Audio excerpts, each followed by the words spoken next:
needs a lot of seriousness and of course a lot of maturity. आज हम शिक्षा मंत्री मनीष सिसोदिया जी के बारे में बात नहीं कर रहे हैं. आज हम आबकारी मंत्री, अगर साधारण भाषा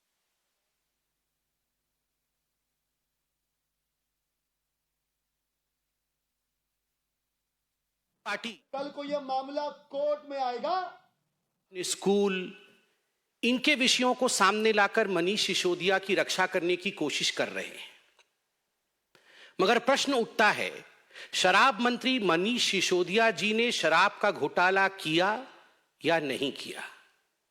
क्या यह हकीकत नहीं है कि आज दिल्ली में बच्चा बच्चा यह जानता है कि आम आदमी पार्टी और मनीष सिसोदिया जी ने अपने कमीशन के चक्कर में, यह एक टेक्निकल विषय है, हर कोई जानता है कि जहां तक होलसेलर के कमीशन का विषय था, पहले जो कमीशन 2% का था, उस कमीशन को बढ़ा करके 12% का कमीशन किया गया था.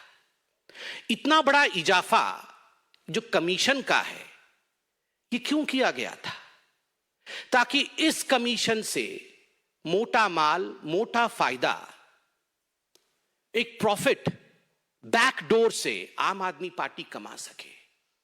और दुख का विषय यह है कि दिल्ली में बच्चों की जिंदगी को, स्कूल्स के आसपास जो बच्चे हैं, उनके जिंदगी में कहीं ना कहीं शराब घोल करके, कहीं ना कहीं दिल्ली में नशे को बढ़ा करके, उसमें से कमीशन खोरी की जो बदबू थी, आज पूरे दिल्ली को ये पता है.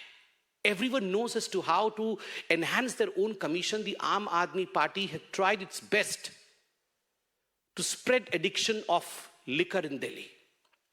एक के साथ एक मुफ्त, किस प्रकार की नीतियों के माध्यम से स्कूलों के पास, वही अरविंद केजरीवाल, आप याद करिए 2014 के पहले जब चुनाव नहीं हुए थे, तो यही अरविंद केजरीवाल जी कहते थे कि हम मोहल्ले मोहल्ले जाएंगे, वहां पर हम मोहल्ला पार्लियामेंट करेंगे और वहां सदन में पूछेंगे महिलाओं से कि आप क्या चाहती हैं, कि हमारे मोहल्ले में शराब की दुकान बंद होने चाहिए या खुलने चाहिए.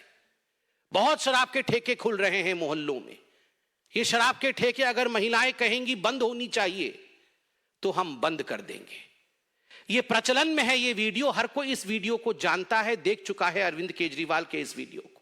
और वही अरविंद केजरीवाल जब चुनाव जीत कर आते हैं तो ठीक उससे उलट कितनी कॉलोनियों में अधिक से अधिक शराब की दुकानें खोली जा सके, स्कूलों के पास कैसे शराब की दुकानें खोली जा सके, हमारे रिलीजियस वर्शिप प्लेसेस के पास कैसे शराब की दुकान खोली जा सके, इसका पूरा का पूरा एक षड्यंत्र किया, केवल और केवल भ्रष्टाचार और कमीशन के लिए.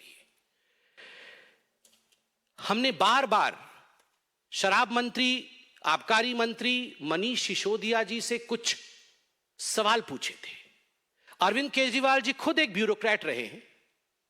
अरविंद केजरीवाल जी को टेक्निकल प्रश्नों के उत्तर देने भली भांति आते हैं. मगर मैं आपसे पूछता, इतने महीनों में लगभग 1 साल का समय गुजर गया, क्या अरविंद केजरीवाल जी ने या उनके टीम में से किसी एक व्यक्ति ने एक्साइज पॉलिसी को लेकर कोई टेक्निकल प्रेस कॉन्फ्रेंस किया?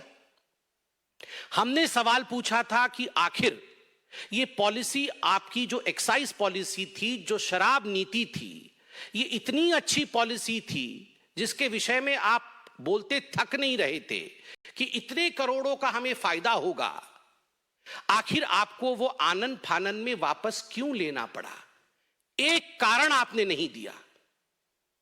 एक कारण दिए बगैर जब ये पूरा विषय कि इसमें घोटाला हुआ है, भ्रष्टाचार हुआ है, जब ये कहा गया, when you were flagged by the LG that this is an important issue and there is some corruption in this, you in fact took away the excise policy, you withdrew the excise policy. The question is, the excise policy which you always appreciated, which you always in fact spoke in favor, why had you to take it back?